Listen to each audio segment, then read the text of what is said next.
അതിന് ആദ്യം നമുക്ക് വേണ്ട ഒരു സാധനം എന്ന് പറഞ്ഞാൽ പൂച്ചയാണ്. പൂച്ചയുടെ രോമം നല്ല രീതിക്ക് നമുക്ക് ആവശ്യമുണ്ട്. തടുപടോ പൊട്ടിത്തെറിക്കുമ്പോൾ നമ്മൾ ഏഴയിലത്തോട്ട് മാറി നിന്ന് യുദ്ധഭൂമിയിൽ നിൽക്കുന്നത് പോലെ സാധനം ഇട്ട് കൊടുക്കുക.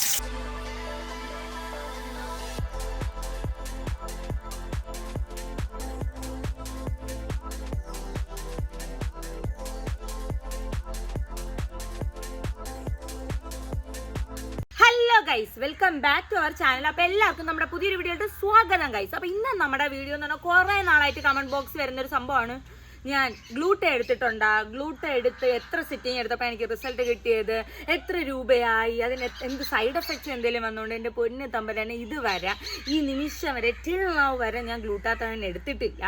ഞാൻ നമ്മുടെ ഇപ്പം നിങ്ങൾക്ക് കാണുമ്പോൾ ഒബ്വിയസ്ലി നിങ്ങൾക്ക് ഡൗട്ട് തോന്നും. എൻ്റെ പഴയ വീഡിയോസും ഇപ്പോഴും നിങ്ങൾക്ക് നോക്കുമ്പോൾ എന്തായാലും ഡൗട്ട് തോന്നും. കാരണം എൻ്റെ പിഗ്മെൻറ്റേഷനും ടാനും ഡിസ്കളറേഷനും അൺഈവൻ സ്കിൻ ടോണൊക്കെ മാറിയിട്ട് എനിക്ക് ഈവൻ സ്കിൻ ടോൺ കിട്ടിയിട്ടുണ്ട് ബോഡി നോക്കുകയാണെന്നുണ്ടെങ്കിൽ പോലും. സോ അതുകൊണ്ട് തന്നെ ഞാൻ എന്താണ് യൂസ് ചെയ്തത്, ഞാൻ അന്നും ഇന്നും യൂസ് ചെയ്യുന്ന ഒരൊറ്റ സാധനമാണ്. ആ സാധനത്തിൻ്റെ റെസിപ്പിയാണ് നിങ്ങൾക്ക് പറഞ്ഞുതരാൻ വേണ്ടിയിട്ട് പോകുന്ന. Guys, let's get into the video. So guys, അതിന് ആദ്യം നമുക്ക് വേണ്ട ഒരു സാധനം എന്ന് പറഞ്ഞാൽ പൂച്ചയാണ്. പൂച്ചയുടെ രോമം നല്ല രീതിക്ക് നമുക്ക് ആവശ്യമുണ്ട്. നമ്മൾ ഇന്ന് രമേരെ രോമമാണ് എടുക്കുന്നത്. ചുമ്മാ ഗൈസ്, ഇതൊക്കെ എൻ്റെ തങ്കമണി രത്തിനമേ, അതാണ് ഗൈസ്. സോ നമ്മൾ ഇന്ന് നോക്കാൻ വേണ്ടി പോകണമെന്ന് വെച്ചാൽ നിങ്ങൾക്ക് സൺടാൻ ഉണ്ട്, പിഗ്മെന്റേഷൻ ഉണ്ട്, അല്ലെന്നുണ്ടെങ്കിൽ നല്ല രീതിക്ക് ബോഡിയിൽ ആക്നെ വന്നതിൻ്റെ മാർക്സ് ഉണ്ട്, അല്ലെന്നുണ്ടെങ്കിൽ നല്ല രീതിക്ക് കറുത്ത അവിടെ എവിടെയായിട്ട് കറുത്ത ബ്ലാക്ക് ആയിട്ടുള്ള പേച്ചായിട്ടൊക്കെ ഉണ്ടെന്നുണ്ടെങ്കിൽ അത് മാറ്റാൻ വേണ്ടിയിട്ട് ഈ സാധനം ഹെൽപ്പ് ചെയ്യും. പിന്നെ പറയാനുള്ളൊരു കാര്യം വെച്ചാൽ ഇപ്പം നിങ്ങൾ ജനറ്റിക്കലി ഡാർക്ക് ആയിട്ടുള്ള ഇപ്പം അച്ഛനും അമ്മയൊക്കെ അങ്ങനെ ഡാർക്ക് ലൈക്ക് ആ ഒരു ടോണിലോട്ടാണ് ഇരിക്കുന്നതെന്നുണ്ടെങ്കിൽ, ഡീപ്പ് ടോണിലോട്ട് ഇരിക്കണമെന്നുണ്ടെങ്കിൽ അതൊരു കുറ്റമോ കുറവോ ഒന്നുമല്ല. നിങ്ങൾ അതിൽ ഹാപ്പി ആണെന്നുണ്ടെങ്കിൽ ഒരു സീനും ഇല്ല ഗൈസ്, ഒരു പ്രശ്നമില്ല. പക്ഷേ നിങ്ങൾക്ക് പിഗ്മെൻറ്റേഷൻ ഉണ്ട്, നിങ്ങൾക്ക് സൺടാൻ ഉണ്ട്, നിങ്ങൾക്ക് അത് മാറ്റണമെന്നാണ് നിങ്ങൾക്ക് ആഗ്രഹം എന്നുണ്ടെങ്കിൽ നിങ്ങൾക്ക് എന്തായാലും ഞാൻ കാണിച്ചു തരാൻ വേണ്ടിയിട്ട് പോണ സാധനം യൂസ് ചെയ്യാം. പിന്നെ പറയാനുള്ള ഒരു കാര്യം എന്താ വെച്ചാൽ, ഒരു കാരണവശാലും ഇത് ഒരു വെളുപ്പിക്കാൻ പോണ സംഭവമല്ല. ഒരിക്കലും നിങ്ങളെ വെളുപ്പിക്കാൻ പോണില്ല. കാരണം ജനറ്റിക്കലി ഉള്ള ഒരാളെ നമുക്ക് വെളുപ്പിച്ചെടുക്കണമെന്നുണ്ടെങ്കിൽ നമ്മൾ ഗ്ലൂട്ട അങ്ങനെയുള്ള ട്രീറ്റ്മെൻറ്റ്സ് പല എക്സ്പെൻസീവ് ആയിട്ടുള്ള ട്രീറ്റ്മെൻറ്റ്സ് ചെയ്യേണ്ടി വരും. അപ്പോൾ അതൊന്നും ഒരു സംഭവം എനിക്കറിയത്തില്ല. അതിനെക്കുറിച്ച് എന്താ പറയുക, അതിനുള്ള നിവൃത്തി എനിക്കിപ്പില്ല. അപ്പോൾ അതുകൊണ്ട് നമുക്ക് ബഡ്ജറ്റ് ഫ്രണ്ട്ലി ആയിട്ട് നമ്മുടെ പിഗ്മെൻറ്റേഷൻ ടാൻ നല്ല ഗ്ലോയിങ് സ്കിന്നും നല്ല രീതിക്ക് നമുക്ക് നിറവും കിട്ടുന്ന ഒരു പരിപാടിയാണ് കാണിച്ചു തരാൻ വേണ്ടിയിട്ട് പോകുന്ന ഗൈസ്. പിന്നെ ഈ വിളവാരം ഇരുന്ന് എടുക്കുന്നത്, നമ്മൾ വെളയിൽ നിന്നാണ് വീഡിയോ എടുക്കുന്നത്. കാരണം ഈ എണ്ണയ്ക്ക് ഞാൻ ഇന്ന് ഉണ്ടാക്കാൻ പോകുന്ന എണ്ണയ്ക്ക് കുറച്ച് ആവശ്യക്കാരുണ്ട്. സോ അതുകൊണ്ട് ഇച്ചിരി വലിയ ക്വാണ്ടിറ്റിയിലാണ് ഉണ്ടാക്കാൻ പോകുന്നത്. സോ ഈ സാധനം ഉണ്ടാക്കാൻ വേണ്ടിയിട്ട് നമുക്ക് 3 ഇൻഗ്രീഡിയൻസ് വേണം ഗൈസ്. മെയിൻ സാധനം എന്ന് പറഞ്ഞാൽ മഞ്ഞളാണ്. മഞ്ഞൾ അലർജി ആയിട്ടുള്ളവർക്ക് നമുക്ക് ഒന്നും ചെയ്യാൻ വേണ്ടി പറ്റൂല. സോ ഇത് ഞാൻ അങ്ങാടിക്കടയിൽ നിന്ന് വെച്ചാൽ മഞ്ഞളാണ്. നമുക്ക് ഇപ്പം മുമ്പായിരുന്നെങ്കിൽ വീട്ടിലുണ്ടായിരുന്നെങ്കിൽ ഇഷ്ടംപോലെ മഞ്ഞളുണ്ടായിരുന്നു നല്ല രീതിക്ക്. ഇപ്പം പിന്നെ വെറും സമയം കൂടെ വെയിലത്തായതുകൊണ്ട് മഞ്ഞൾ ഒന്നുമില്ല. അപ്പം ഞാൻ അത് അങ്ങാടിക്കടയിൽ നല്ല പച്ചമഞ്ഞൾ വാങ്ങിച്ചിട്ടുണ്ട്. ഇത് നിങ്ങൾ ഇതാ ഈ സാധനമാണ് ഗൈസ്.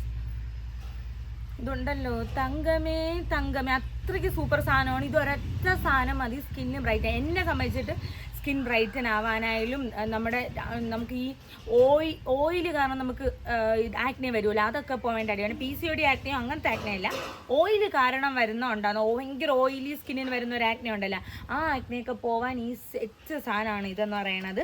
സോ ഇതാണ് നമുക്ക് മെയിനായിട്ട് വേണ്ട സാധനം എന്ന് പറയുന്നത്. ഫസ്റ്റ് വേണ്ട ഒരു സാധനം എന്ന് പറഞ്ഞാൽ മഞ്ചിഷ്ടേര പൊടിയാണ്, അല്ലെങ്കിൽ മഞ്ചട്ടി പൗഡർ എന്നൊക്കെ അറിയപ്പെടുന്ന സാധനമാണ്. ഭയങ്കര യൂസുള്ള സാധനമാണ്. പിഗ്മെൻറ്റേഷൻ മാറ്റാൻ ആയുർവേദത്തിൽ ഫസ്റ്റ് നിൽക്കുന്ന സാധനമാണ് മഞ്ചിഷ്ടേര പൊടി. അപ്പോൾ ഇതെന്ന് പറയുന്നത് മഞ്ചിഷ്ടയുടെ തടി കിട്ടാൻ നമുക്ക് വേണമെങ്കിൽ എടുത്ത് ഒരച്ചൊക്കെ എടുക്കാം. പക്ഷേ എനിക്കത് ഭയങ്കര ബുദ്ധിമുട്ടായതുകൊണ്ട് അതിനുള്ള സമ്പ്രദായവും സാവകാശമൊന്നും ഇവിടെ ഇല്ലാത്തതുകൊണ്ട് ഞാൻ കോട്ടയ്ക്കലിൽ നിന്ന് വൈദ്യശാലയിൽ നിന്ന് വാങ്ങിച്ചിട്ടുള്ളതാണ് ഈ ഒരു മഞ്ചിഷ്ടയുടെ പൗഡർ. അവരുടെ സെറ്റ് സാധനമാണ് കേട്ടോ. ആൻഡ് ഇതെന്ന് പറയുന്നത് നമ്മുടെ പിഗ്മെൻറ്റേഷൻ മാറ്റാൻ അടിപൊളിയാണ്, ഡാർക്ക് സ്പോട്ട്സ് മാറ്റാൻ അടിപൊളിയാണ്. സീരിയസ്ലി ഞാനത് പേഴ്സണലി ഞാൻ ട്രൈ ചെയ്ത് നോക്കുന്ന സാധനമാണ്. പിന്നെ നമുക്ക് വേണ്ടത് ഈ മഞ്ഞളുടെ ഉപയോഗം ഞാൻ ഇനി പറഞ്ഞു തരേണ്ട ആവശ്യമില്ല. നിങ്ങൾക്ക് ലുക്കിംഗ് ആയിട്ടുള്ള സ്കിന്ന് വേണം, അല്ലെന്നുണ്ടെങ്കിൽ സൺടാൻ മാറണം, പിഗ്മെൻറ്റേഷൻ മാറണമെന്നുണ്ടെങ്കിൽ ഇൻഫ്ലമേഷൻ മാറണം, ആൻറ്റി ബാക്ടീരിയൽ പ്രോപ്പർട്ടീസ് ഒക്കെ ഉള്ളൊരു സംഭവമാണ് മഞ്ഞളെന്ന് പറഞ്ഞാൽ. അപ്പോൾ ഇത് രണ്ടും കൂടെ അങ്ങോട്ട് മിക്സ് ചെയ്യണം. ആദ്യം ഇത് തൊലി ചെറുതായിട്ടും ജസ്റ്റ് ചുരണ്ടിയിട്ട് അരച്ച് നമുക്ക് എടുക്കാം ഗൈസ്. കമോൺ ഗൈസ്, നമുക്ക് നെക്സ്റ്റ് വെളിച്ചെണ്ണ ഒഴിച്ചു കൊടുക്കാൻ വേണ്ടിയിട്ട്. ഇത് വേറൊരു കുപ്പിയിലാണെന്നേ ഉള്ളൂ, പക്ഷേ നല്ല വെളിച്ചെണ്ണ, ശുദ്ധമായ ആട്ടിയ നല്ല നാച്ചുറൽ വെളിച്ചെണ്ണ, മായമില്ല, മന്ത്രമില്ല, തന്ത്രമില്ല. നമ്മുടെ ആവശ്യത്തിന് നമുക്ക് എത്രത്തോളം ആവശ്യമുണ്ടോ അത്രയും വെളിച്ചെണ്ണ യൂസ് ചെയ്യണം. ഞാൻ ഇത്ര എടുക്കുന്നുള്ളൂ, കാരണം ഒരുപാട് വെളിച്ചെണ്ണ എടുത്ത് ആദ്യമേ കുറേ ഉണ്ടാക്കി വയ്ക്കരുത്. കാരണം ചിലപ്പോൾ കനച്ചു പോകും. നമ്മൾ പ്രോപ്പറായിട്ടല്ല സാധനം എടുക്കണമെന്നുണ്ടെങ്കിൽ ചിലപ്പോൾ കനച്ചു പോകും. അപ്പോൾ ഇതിപ്പം എനിക്ക് ഞങ്ങൾ 2-3 പേർക്ക് ഒരു 1.5 ആഴ്ചത്തേക്ക് വേണ്ടിയിട്ട് 2 ആഴ്ചയ്ക്ക് വേണ്ടിയിട്ടാണ് സാധനം എടുക്കണത്. ഇനിയിപ്പോൾ ഇതിനാൾ വരും ഗൈസ്, എൻ്റെ അമ്മയെ ചാടി വരും ഇതെടുക്കാൻ വേണ്ടിയിട്ട്. സോ ഇത് നന്നായിട്ട് നമ്മൾ തിളയ്ക്കണ്ട, ജസ്റ്റ് ഒന്ന് ചൂടാകുമ്പോഴാണ് അടുത്ത സാധനം ഇട്ട് കൊടുക്കാനുള്ളത്. കത്തിക്കാനായിട്ട് കഷ്ടപ്പെടുന്ന എൻ്റെ മാമൻ്റെ മകൻ, നേരെ മുറപ്പയ്യൻ. ആത്മാർത്ഥത ഉള്ള ഒരാളെ കണ്ടു കിട്ടാൻ പാടാണ്, പ്രത്യേകിച്ച് ഇപ്പോഴത്തെ ഒരു തലമുറയിൽ.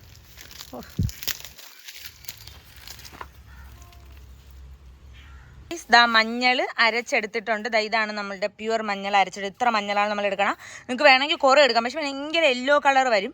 അപ്പം ആവശ്യത്തിന് ഗൈസ് നമ്മൾ മഞ്ഞൾ അരച്ചെടുത്തിട്ടുണ്ട്. ഇനിയിപ്പോൾ ഒരു ശ്രദ്ധിക്കുകയെന്ന് വെച്ചാൽ ഇനിയിപ്പോൾ തടുപടോ പൊട്ടിത്തെറിക്കും. ഇപ്പം നമ്മൾ 7 അയലത്തോട്ട് മാറി നിന്ന് യുദ്ധഭൂമിയിൽ നിൽക്കുന്നത് പോലെ സാധനം ഇട്ട് കൊടുക്കുക. ആക്ച്വലി തീ ആ കാരണം കുറച്ച് ചൂടായി. മക്കള ഇങ്ങോട്ട് കാണിച്ചോടാ. അപ്പം നമ്മൾ ഉള്ളതെല്ലാം ഇതിനകത്തോട്ട് ഇട്ട് കൊടുക്കുന്നതാണ്.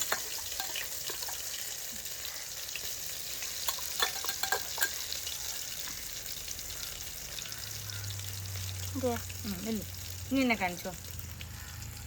ഇനി നല്ലൊരു മണം വരും. അപ്പം നമ്മളിങ്ങനെ ഇനി ഒരിക്കലും തീ നമ്മൾ ആളി കത്തിച്ച് കൊടുക്കുകയും ചെയ്യരുത്. ഇങ്ങനെ കനലി കിടന്നിട്ട് ആ സാധനം ഇങ്ങനെ വരണം. എന്നിട്ട് നമ്മളിങ്ങനെ ചൂടാക്കി ഏളാക്കിക്കൊണ്ടിരിക്കണം. ഒരിക്കലും ആദ്യമേ ചാടിക്കേറി മഞ്ചിഷ്ടര പൊടി ഇട്ട് കൊടുക്കരുത്. പൊടി ഇട്ട് കൊടുക്കുകയാണെന്നുണ്ടെങ്കിൽ ഫുള്ള് കരിഞ്ഞ് പറന്ന് ഒരു പരിവാവും. അപ്പം ആദ്യമേ ഞാൻ ചെയ്താൽ ഇനി ഇതിവിടെ കിടന്ന് ഇങ്ങനെ തിളച്ച് ഒരു പരിവമാകും. ഇളക്കാൻ വേണമെങ്കിൽ ഇതേപോലെ ഒരു മുറച്ചെറുക്കൻ എവിടെ നിന്നെങ്കിലും ഒപ്പിച്ചിട്ട് അവനെ കൊണ്ട് ഇളപ്പിക്കണം. അവർ രണ്ടുപേരെയും കൈയും കാലും ഭയങ്കര ഡ്രൈ ആണ്. എന്തിനു പോകാൻ അങ്ങോട്ട് വയ്ക്കാൻ കിട്ടാ. അവർ രണ്ടുപേരെയും കൈയും കാലും ഭയങ്കര ഡ്രൈ ആണ്. അങ്ങനെ അവർക്ക് കൊടുക്കണം ഇതിന് കുറച്ച്. ഇതേപോലെ തിളച്ച് വന്നിട്ട് ഇങ്ങനെ കറുകിറാ വരും. മഞ്ഞൾ നല്ല കറുത്ത് വരും. എന്നിട്ട് പിന്നെ ഈ മഞ്ഞളും ഈ വെളിച്ചെണ്ണയും കൂടെ സെപ്പറേറ്റ് ആയിട്ട് വരണ ഒരു സമയമുണ്ട്. ആ സമയത്തോടെ നമ്മൾ പൊടി ഇട്ട് കൊടുക്കാൻ. അപ്പോൾ നമുക്ക് ഇങ്ങനെ ഇളക്കിക്കൊണ്ടിരിക്കണം. അടി പിടിക്കാതെ ഇങ്ങനെ ഇളക്കിക്കൊണ്ടിരിക്കണം. ഗൈസ് നെക്സ്റ്റ് നമുക്ക് മഞ്ചട്ടി പൗഡറാണ് ആഡ് ചെയ്ത് കൊടുക്കാനുള്ളത്. അത് ഇങ്ങനെ വാങ്ങി വെച്ചിട്ട് അതിനകത്തോട്ട് ആഡ് ചെയ്ത് കൊടുക്കണം. കാരണം ചെറിയ ചൂട് മതി, ഒരുപാട് തിളക്കില്ല, കാരണം അത് കരിഞ്ഞു. സോ എന്നിട്ട് നമുക്ക് ഊറ്റി വാറ്റി പറക്കിയെടുക്കാൻ വരും. നമ്മളെ മഞ്ചട്ടിയും കൂടെ ഇടുമ്പോഴത്തേക്ക് ഈ ഒരു കളറിൽ കിട്ടും. എന്നിട്ട് ഇനി നമുക്ക് അരിച്ചെടുക്കാം. ഗൈസ് നമ്മളിതാ ഇത്രയും നേരം എടുത്ത എണ്ണയിൽ നിന്ന് നമ്മൾ ഉണ്ടാക്കിയത് ഇത്ര എണ്ണയിൽ നമുക്ക് വരണത്. അത് ഇതേപോലെ ഒരു ഗ്ലാസ് ജാറിലോട്ട് നിങ്ങൾ ഇത് കണക്ക് വയ്ക്കണം. ഇത്രേ വരുള്ളൂ. അത്രയും എണ്ണയിൽ നമ്മൾ വറ്റിച്ച് വരുമ്പോഴത്തേക്ക് ഇത്രേ വരുള്ളൂ. ഇനി ഈ എണ്ണ ഞാൻ തൊടാൻ പാടില്ല. ഈ എണ്ണയിലാണ് ഞാൻ കാണിച്ചു തരാൻ വേണം. കാരണം ഇത് ഇത് ரொம்ப പ്രഷ്യസ് ഭയങ്കര സാധനമാണ്. അപ്പം അതുകൊണ്ട് ഇത് നമ്മൾ സെറ്റ് ചെയ്തെടുക്കണം. സോ ഗൈസ് നമ്മളുടെ ബോഡി ബ്രൈറ്റനിങ് ആയിട്ടുള്ള യെല്ലോ ഓയിൽ റെഡി ആയിട്ടുണ്ട്. ആക്ച്വലി ഇത് യെല്ലോ ഓയിൽ എല്ലാം നിങ്ങൾക്ക് തോന്നും, നിങ്ങൾക്കൊരു ബ്ലാക്കിഷ് റെഡിഷ് ഒരു കളറായിട്ട് തോന്നും. പക്ഷെ നമ്മൾ തേക്കുമ്പോൾ ഇത് കണക്ക് കയ്യിലും ദേഹമൊക്കെ ഒരു മഞ്ഞ കളർ വരും. ആൻഡ് ഇത് എങ്ങനെയാണ് യൂസ് ചെയ്യാലെന്ന് പറഞ്ഞാൽ ഇതിപ്പോൾ നിങ്ങൾക്ക് ഒരു ദിവസത്തിൽ 2 നേരം യൂസ് ചെയ്യാം. കുളിക്കുന്നതിന് മുമ്പ് ഒരു 20 മിനിറ്റ് അല്ലെങ്കിൽ അരമണിക്കൂർ മുന്നേ തേച്ചിട്ട് നല്ലപോലെ ദേഹത്ത് തേച്ചിട്ട് നല്ലപോലെ മസാജ് ചെയ്ത് കൊടുക്കണം. നല്ലപോലെ അങ്ങോട്ട് തിരുമ്മി മസാജ് ചെയ്ത് കൊടുക്കണം. മസാജ് ചെയ്ത് കൊടുത്തിട്ട് കുളിക്കാൻ നേരത്ത് നിങ്ങൾ ഒരിക്കലും സാലിസിലിക് ആസിഡ് ഉള്ള ബോഡി വാഷോ അല്ലെന്നുണ്ടെങ്കിൽ ഭയങ്കര കോൺസെൻട്രേറ്റുള്ള പൊട്ടൻ്റ് ആയിട്ടുള്ള ആക്റ്റീവ്സ് ഉള്ള നയാസിനമൈഡോ സാലിസിലിക് ആസിഡോ ഒന്നും വരുന്ന ബോഡി വാഷ് യൂസ് ചെയ്യാൻ വേണ്ടിയിട്ട് പാടില്ല. നിങ്ങൾ ചെയ്യാനുള്ളൊരു കാര്യം വെച്ചാൽ നിങ്ങൾ ബേബി സോപ്പോ അല്ലെന്നുണ്ടെങ്കിലും കാരം കുറഞ്ഞ സോപ്പുകൾ യൂസ് ചെയ്യും. ഞാൻ എപ്പോഴും ബേബി സോപ്പ്, ഹിമാലയയുടെ ബേബി സോപ്പ് അല്ലെന്നുണ്ടെങ്കിൽ സെബാമഡിൻ്റെ ബേബി സോപ്പ് അങ്ങനെ കിട്ടും, അത് യൂസ് ചെയ്യുക. അത് യൂസ് ചെയ്തിട്ട് വേണം നിങ്ങൾ കുളിക്കാൻ വേണ്ടിയിട്ട്. പിന്നെ ശ്രദ്ധിക്കാനുള്ള കാര്യം, ഒരു കാരണവശാലും ഓയിലി സ്കിന്നുകാർ ഇത് തൊടാൻ നിൽക്കരുത്. കാരണം നിങ്ങൾക്ക് ഇപ്പോൾ ഓയിലി ഫേസ് മാത്രമേ ഓയിലി ആയിട്ടുള്ളൂ, ബോഡി ഡ്രൈ ആണെന്നുണ്ടെങ്കിൽ നിങ്ങൾക്ക് ഓക്കെ ബോഡി തേക്കുക. ഒരു കാരണവശാലും മുഖത്ത് തേക്കാൻ നിൽക്കരുത്. ഇനി ഡ്രൈ സ്കിന്നുകാർക്ക് ഇത് മുഖത്ത് തേക്കാമോ എന്ന് ചോദിച്ചാൽ ഓഫ് കോഴ്സ് നിങ്ങൾക്ക് തേക്കാം. പക്ഷേ ഈ ഒരു സമ്മർ ടൈമിൽ നിങ്ങൾ തേക്കാൻ പാടില്ല.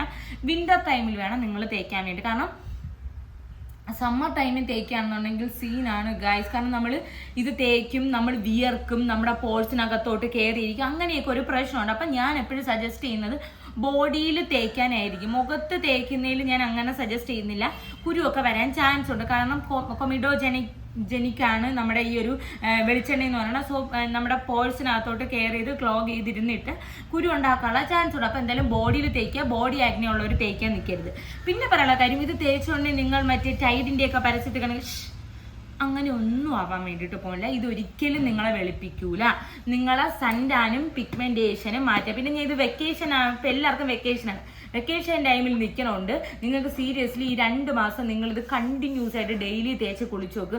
100% നിങ്ങൾക്ക് റിസൾട്ട്, ഭയങ്കര റിസൾട്ട് കിട്ടുന്ന സാധനമാണ്. ഭയങ്കര ഈസിയാണ്. പിന്നെ വെളിച്ചെണ്ണ എടുക്കുമ്പോൾ നിങ്ങൾക്ക് വേണമെന്നുണ്ടെങ്കിൽ നമ്മുടെ ഉരുക്കെണ്ണ എടുക്കാം, അതായത് വെർജിൻ കോക്കനട്ട് ഓയിൽ എടുക്കാം. പക്ഷെ അത് നമുക്കിപ്പോൾ ഒരുപാട് എടുക്കാൻ നല്ല പൈസയ്ക്ക് വാങ്ങേണ്ടി വരും. അപ്പം നമ്മൾ വെളിച്ചെണ്ണ ഇപ്പം ദേഹത്തേക്കാണ്ട് വെളിച്ചെണ്ണ തന്നെ ധാരാളമാണ്. സോ തേച്ച് മസാജ് ആയിട്ട് കുളിക്കുക. അതിന് ശേഷം വേണമെങ്കിൽ നിങ്ങൾക്കൊരു മോയ്സ്ചറൈസർ യൂസ് ചെയ്യാം. അത് ഞാൻ സജസ്റ്റ് ചെയ്യുന്നത്. ഇത് ആക്ച്വലി നമ്മുടെ ഹൈഡ്രേറ്റ് ആയിട്ട് നിൽക്കും. സോ എന്തായാലും ചെക്ക് ചെയ്ത് നോക്കാം. അടിപൊളി പ്രോഡക്റ്റ് ആണ്. പിന്നെ കുഞ്ഞു കുട്ടിയൊക്കെ യൂസ് ചെയ്യാന്ന് വെച്ചാൽ കുഞ്ഞു കുട്ടിയൊക്കെ യൂസ് ചെയ്യാം, ബോഡിയിൽ യൂസ് ചെയ്യാം, ഒരു പ്രശ്നമില്ല. പക്ഷേ ഒരു കാരണവശാലും അവർക്ക് മുഖത്തൊന്നും യൂസ് ചെയ്യില്ല. അങ്ങനെയാണെങ്കിൽ നിങ്ങൾ യൂസ് ചെയ്യുന്ന ഒരു ഡെർമറ്റോളജിസ്റ്റിനെ കണ്ടിട്ട് നിങ്ങൾ വേണം യൂസ് ചെയ്യാൻ വേണ്ടി. അവർക്ക് എന്തെങ്കിലും മരുന്നൊക്കെ യൂസ് ചെയ്യുന്ന ഒരു കാരണവശാലും യൂസ് ചെയ്യാൻ നിൽക്കരുത്. അല്ലാതെ എൻ്റെ അക്കുൻ്റെ അടിയിലൊക്കെ പ്രായമുള്ള ആൾക്കാർക്കൊക്കെ കയ്യും കാലൊക്കെ വരണ്ടിരിക്കണം. ഇവർക്കിപ്പം ഇവർ ഈ സ്കൂളിലൊക്കെ പോയിട്ട് നല്ല ടാനായിട്ടിരിക്കണം. അപ്പോൾ ആ ടാനൊക്കെ മാറ്റാൻ ഈ സാധനം അടിപൊളിയാണ് ഗൈസ്. സോ എന്തായാലും ചെക്ക് ചെയ്ത് നോക്കാം. അപ്പം നമുക്ക് അടുത്തൊരു വീഡിയോ കണ്ടിട്ട് ബൈ.